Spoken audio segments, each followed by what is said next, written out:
every year I'm disappointed by the lack of progress in some of my students. This is really frustrating. I'm going over the same things, and this is high school, so it's like, use there, and there, and all kinds of really, subtle, picky things that you need to do in essays, and same thing over and over and over again. So I'm thinking, what can I do to help them actually be improving their writing, and not just in terms of mechanics, but content and all kinds of other great stuff that we've all been discussing all month. I think the lack of improvement here is due to either students in question don't care enough to apply themselves, and of course there's going to be that situation with a lot of kids, or students in question are unable to access the material I provide. So I figure it's probably for most kids one of these two things. Either way, the responsibility lies with me as the teacher to find a way to reach them, to make it engaging, to make it interesting, to make it accessible, however I can do that. My research is mostly this month here at the project. Workshops that you've all given, readings we've done, and some online research I did as well. So I've discovered that writing a lot breeds familiarity with writing and makes the act itself less intimidating. Hey, we write 2-3 times a day here, and for me that's been really great because I'm developing. What I thought was do some sort of intermediate step in between, which would get the kids thinking about what's going on in the community. They would get a hand in starting to do a little research, and then they would also hopefully get kind of hooked in. I've been teaching for 5 years. In my first couple of years teaching writing, I did a lot of one-on-one conferences with my students. I was talking to a table about this yesterday.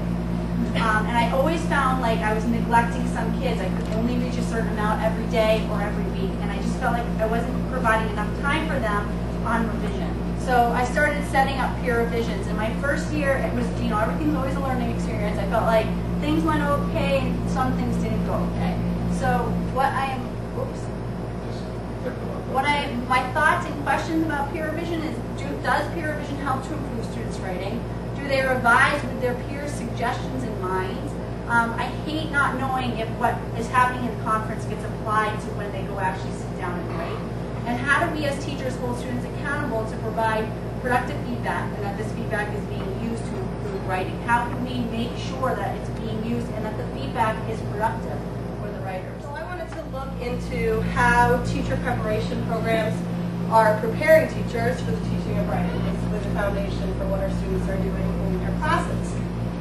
So that was the question for my research. And I came to this question because I went to a school that claims to be really rigorous, and I found it to be very rigorous, and yet I felt so unprepared. Like I really didn't have the tools to teach high school students, or anybody for that matter, how to write or how to go about the process.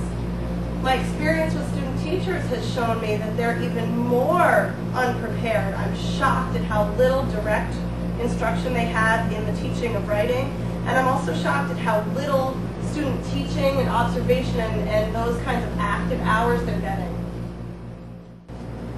So what in the World Wide Web is a wiki, which I'd never heard of until like last week when I was doing some technology.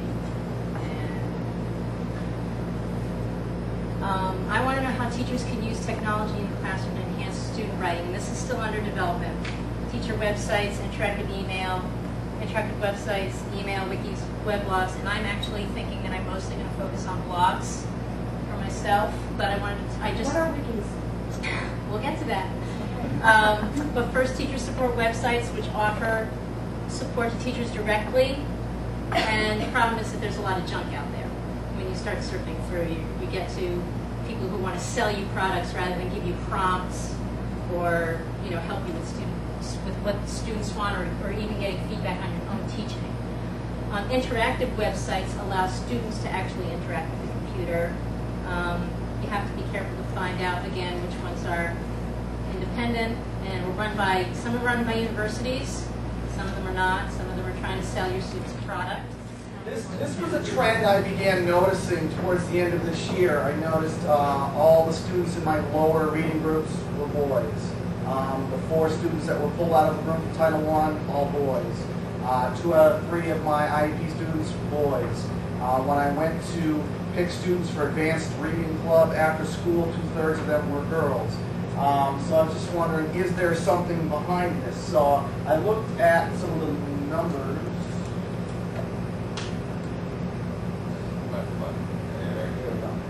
looked at the numbers at my school, and out of 60 IEP students, 41 were boys. Wow. And out of the Title I reading program, 38 were boys. So a good solid two-thirds in each. And then through the research that I did here, a lot of the studies were starting to show that consistently through the grades that girls were outperforming the boys in reading comprehension. I spend a lot of time conferencing with them, and I'll send them back, and a lot of times they haven't made a lot of the changes that we've talked about, even though they've come up with the ideas sometimes.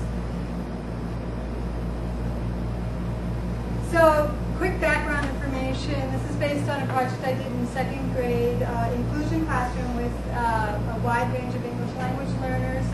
And my first goal was just to show them that good writers revise, to really establish that in their mind. So basically all of the research that I had done, plus my own experience, and I feel like a lot of this is just sort of common sense, sort of put into words. Just this idea that it's kind of a cycle that writers who understand the purpose of their writing are going to be more engaged, they're going to care more about their work, they're going to do a better job.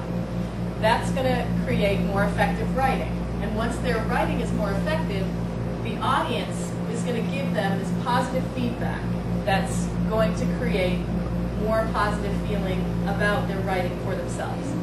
So hopefully, what I'm going to be looking at this year and what I've been reading about is the idea that students explicitly need to know that their writing has a purpose, what the purpose is, and they need to have a little bit of control over it. This is my research question. I would like to know if, in my 6th grade classroom, well, I'm concerned. I'm concerned about students not wanting to do the revision, or wanting to get, just change a couple of words, and I want to pass it in. Be the first ones to get it in. And I want to know if they, well, actually, let me just say this. Even when some kids, even when they're given extra time and opportunity to go to that back of the window to do the revision, they just want to finish it. So I have a couple of great quotes here. Nancy Atwell, experienced writers spend at least as much time reading and rereading their text as they do writing them. And Charlie Moran, writing is thinking made visible.